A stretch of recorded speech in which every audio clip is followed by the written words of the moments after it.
the Honourable Parliamentary Secretary to the Minister of International Trade. Thank you, Mr. Speaker.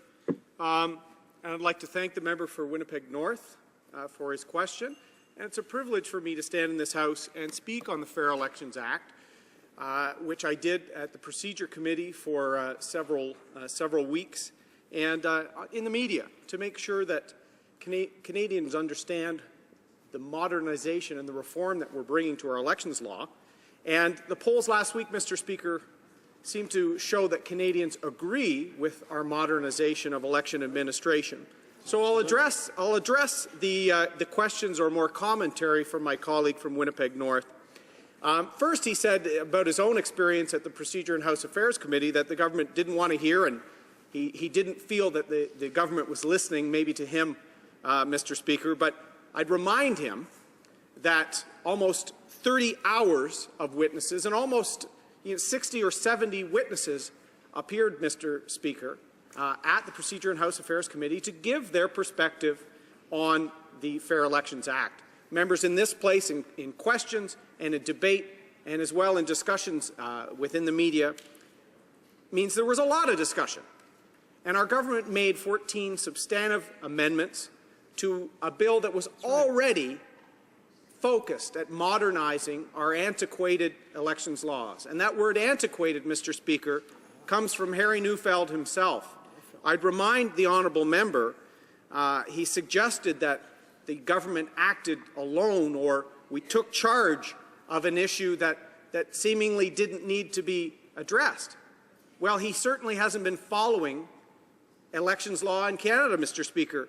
In 2011, the results in Etobicoke Centre led to a result being overturned and ultimately a challenge to the Supreme Court of Canada, Mr. Speaker, where issues related to election administration, training of officials, vouching, showed that our system needed profound modernization.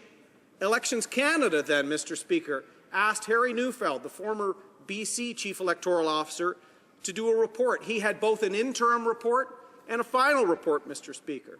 The bill also built upon a 2007 Elections Canada report on voter participation and issues related to groups that are underrepresented on Election Day.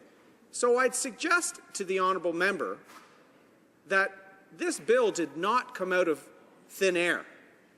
In fact, it came out of a profound need to modernize and make our system far more effective and less prone to irregularities, because each election, Mr. Speaker, we will have anywhere between 5 and 15 results in the 200 to 500 vote range. And Mr. Neufeld's report showed that our old way of doing things had as many as 500 errors per riding, Mr. Speaker. In a G7 country, it is unacceptable to have an antiquated system, so we've updated it. And it's our position, and it's been clear throughout, and Canadians agree, Mr. Speaker, that you must show some form of identification before you vote at the polls. Canadians understand it. It's reasonable.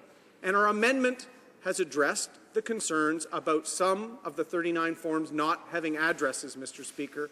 It's a great bill. The amendments have made it even stronger, and our government's proud to move our elections forward with it, Mr. Speaker. Right on. The honourable member.